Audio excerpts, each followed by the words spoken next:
Perkenalkan, nama saya Paula Agustina Sitorus dengan NIM C1C020163 dari kelas R011 mata kuliah penganggaran.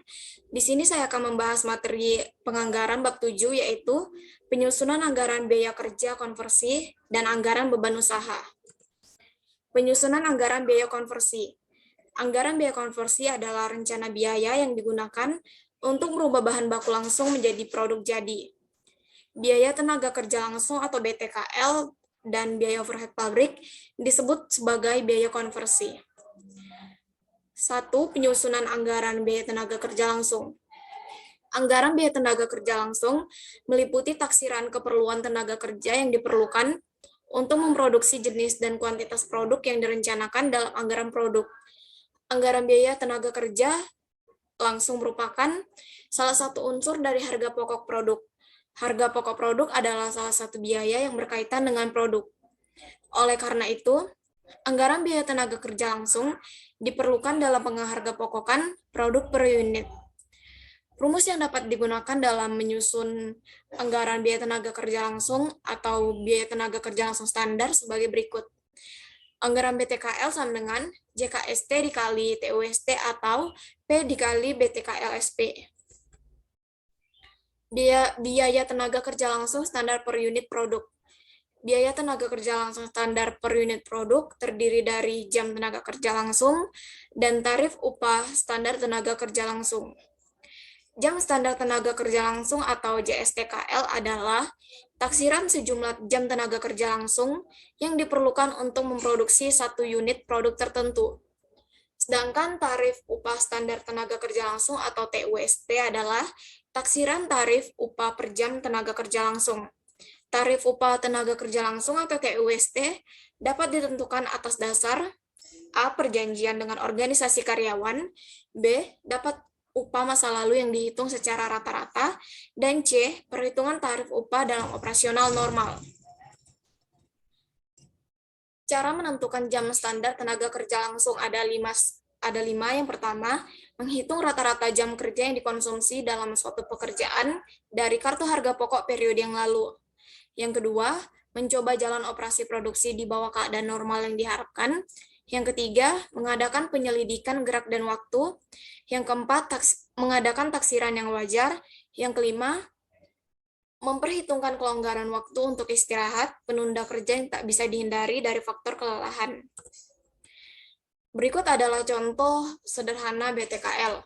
Misalkan, jam standar tenaga kerja langsung ditentukan untuk membuat satu botol kecap diperlukan waktu 0,1 jam, dan tarif upah standar tenaga kerja langsung ditentukan per jam Rp500.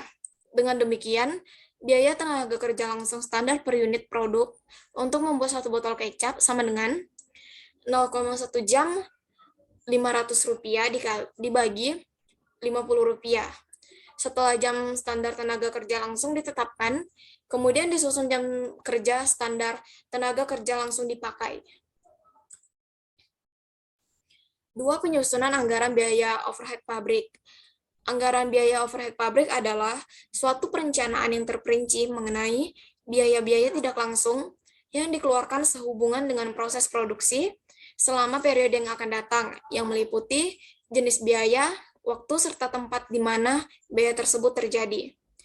Biaya overhead pabrik atau BOP adalah biaya pabrik selain biaya bahan baku dan biaya tenaga kerja langsung.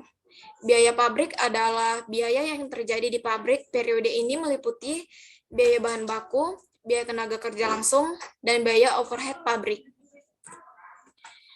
Biaya overhead pabrik terbagi menjadi dua.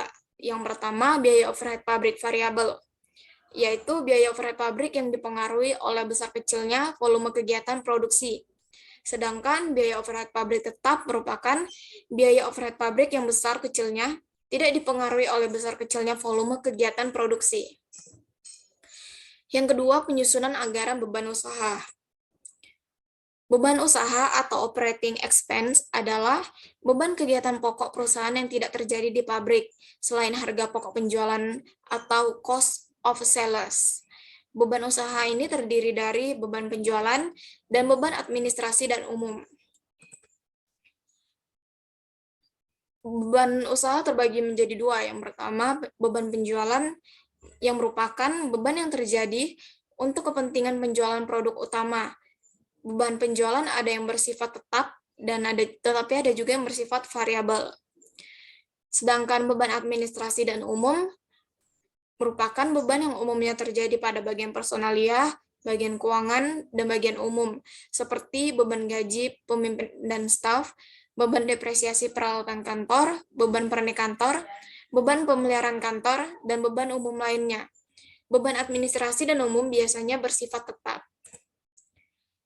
Dan yang terakhir, penyusunan anggaran laba rugi. Langkah-langkah untuk menyusun anggaran laba rugi yaitu sebagai berikut. Yang pertama, membuat format anggaran laba rugi. Yang kedua, masukkan perkiraan nilai penjualan ke dalam format anggaran penjualan. Yang ketiga, masukkan data-data yang telah diberikan ke dalam format anggaran laba rugi. Yang keempat, hitung nilai persediaan barang jadi. Setelah itu, hasilnya dimasukkan ke format anggaran laba rugi. Yang kelima, hitunglah beban pokok penjualan, laba kotor, laba operasi, pendapatan, beban lain-lain, dan laba sebelum pajak penghasilan. Perhatikan operasi penambahan atau pengurangan untuk memperoleh informasi-informasi di atas. Yang keenam, hitunglah perkiraan beban pajak penghasilan yang diperoleh dengan mengalihkan laba sebelum pajak penghasilan dengan tarif pajak penghasilan badan. Dan yang ketujuh, menghitung laba bersih yang dianggarkan dengan mengurangkan laba sebelum pajak penghasilan dengan perkiraan beban pajak penghasilan.